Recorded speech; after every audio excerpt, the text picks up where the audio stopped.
Railway station पर भूतों की बारात। एक रामपुर नाम का गांव था। गांव से कुछ ही दूरी पर एक भूतिया रेलवे स्टेशन था। गांव के लोगों का उस रेलवे स्टेशन से आना जाना तो क्या, उसके आसपास भी भटकते नहीं थे, क्योंकि उनका मानना था कि उस रेलवे स्टेशन पर भूत रहते हैं। हर अमावस्या की रात उस भूतिया रेलवे स्टेशन से भूतों की बारात निकलती है, वह भी पूरे गाजे बाजे के साथ। बारात में एक भूतिया दूल्हा अपनी पूरी पलटन के साथ गांव में आता है और एक जवान लड़की को अपने साथ ले जाता है। आज फिर वही मनूस अमावस्या की काली रात आ गई। घर में एक जवान बेटी है, कैसे मैं उसकी रक्षा करूं? घबराने की कोई जरूरत नहीं है। मैंने घर के सभी खिड़की दरवाजे बंद कर दिए हैं। कोई भी दरवाजा खटखटाएगा तो खोलना मत। आज हम में से कोई भी पूरा रात नहीं सोएगा। तभी दिनेश की बेटी रूबी बोलती है, पिताजी, मुझे कुछ होगा तो नहीं ना? मुझे उन भूतिया बारातियों के साथ नहीं जाना। मेरी बच्ची, तेरे माता पिता के होते हुए तुझे किसी से डरने की जरूरत नहीं है।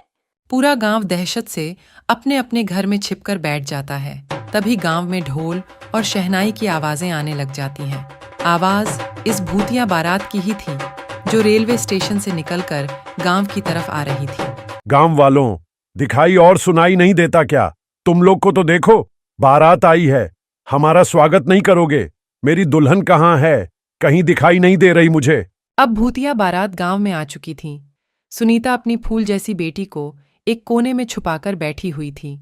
तभी भूत आगे की तरफ बढ़ता है और जोर जोर से हंसने लगता है।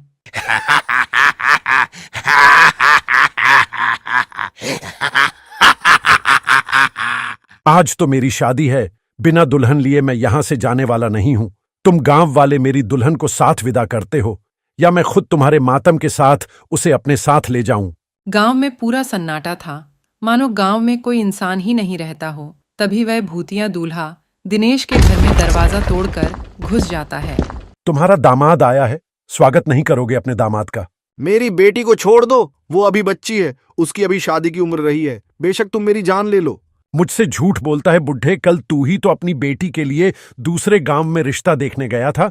मुझे सब पता है, सब पता है मुझे। मेरी बेटी को हाथ लगाने की कोशिश भी मत करना। मैं उसकी माँ हूं। मैं अपने जीते जी अपनी बेटी की शादी एक भूत से नहीं होने दूंगी। फिर क्या था, उस भूतिया दूल्हे को बहुत गुस्सा आता है और वह रूबी के माता पिता को वहीं जान से मार देता है। रूबी अपने कमरे में जैसे तैसे छुपकर बैठी थी। छोड़ो मुझे अपने माता पिता के पास जाने दे। पर वो भूत उसकी एक नहीं सुनता। वो रूबी को अपने साथ उसी भूतिया रेल स्टेशन में ले जाते हैं। अगली सुबह होते ही प्रियंका और उसके परिवार के सांस में सांस आती है। कल तो हमारी बच्ची बाल बाल बच गई, पर जो रूबी के परिवार के साथ हुआ वह बहुत बुरा हुआ। ऐसा नहीं होना चाहिए था। पर हम कब तक अपनी बेटी की रक्षा करते रहेंगे? एक ना एक दिन तो वो भूत हमारी बेटी को भी उठाकर ले जाएगा। उस रात के बाद पूरे गांव में डर का खौफ छाया हुआ था। हर जगह मातम बिखरा हुआ था। गांव वाले मिलकर रूबी के माता पिता का अंतिम संस्कार कर देते हैं, लेकिन पूरे गांव वालों की जुबान पर बस भूतिया बारात की ही बातें थीं। अरे गांव वालों, ये सब कब तक चलेगा?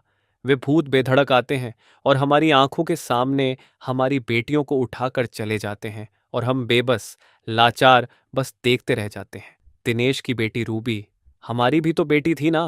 बिल्कुल सही कह रहे हो। इस गांव की हर एक बेटी तो हमारी बेटी जैसी ही है। उन सब की रक्षा करना हम सबका फर्ज है। हम सब गांव वाले मिलकर उस भूत का सामना करेंगे। तुम चिंता मत करना। वह तो सब सही है भाई, लेकिन हम कब तक अपनी बेटियों को कंवारा रखेंगे?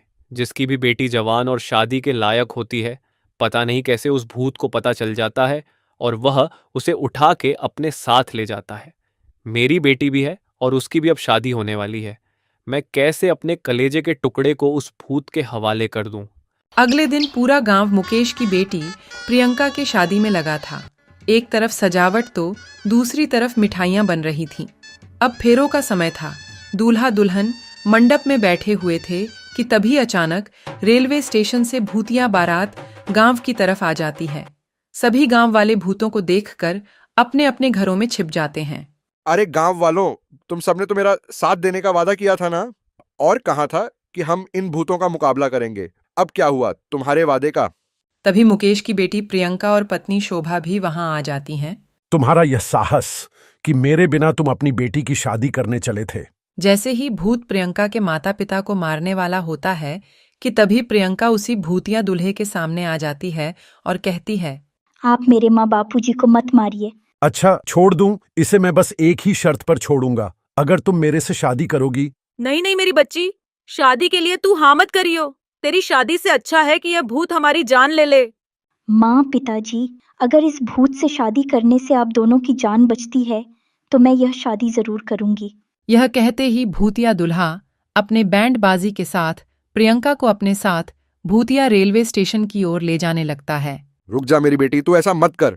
किसी गांव वाले की हिम्मत नहीं होती कि उस भूतिया बारात का सामना कर सके, क्योंकि उस बारात में एक से बढ़कर एक खूंखार भूत और चुड़ैल मौजूद थे। वहीं प्रकाश नाम का व्यक्ति अभी हाल ही में गांव में आया था और यह सब देखकर वह कहता है, ये ठीक नहीं किया हम सब ने। मेरी भी एक बहन है और उसकी भी उम्र शादी के लायक हो गई है। क्या उस प्रियंका की जगह मेरी बहन होती तब भी ऐसा ही करते हम लोग।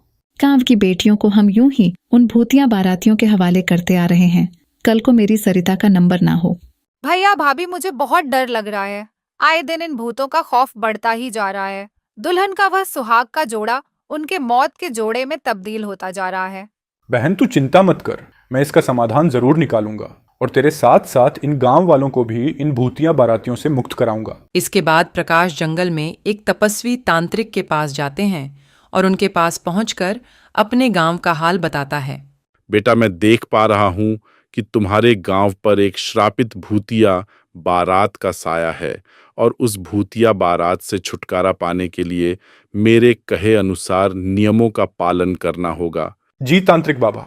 इसके बाद वो तांत्रिक प्रकाश को समाधान और नियम बताते हुए एक गंगा जल की बोतल देते हैं और कहते हैं, जा बच्चा, तेरे और तेरे गांव वालों का कल्याण हो। जिसके बाद प्रकाश गंगा जल लेकर गांव आ जाता है और सभी गांव वाले से कहता है, सुनिए गांव वालों, इस भूतिया बारात से छुटकारा पाने का एक उपाय मुझे मिल चुका है, लेकिन इस काम को पूरा करने के लिए मुझे आप सबका साथ चाहिए होगा।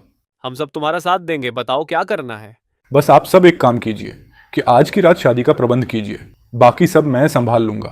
प्रकाश के ऐसा कहते ही पूरा गांव शादी की तैयारी में लग गया और ऐसे ही अब रात हो चली थी और शादी की बात उन भूतिया बारात को भी पता चल गई थी, जिसके बाद वो भूतिया बारात बैंड बाजे के साथ गांव में आ खड़ी हुई। कहाँ है मेरी दुल्हन?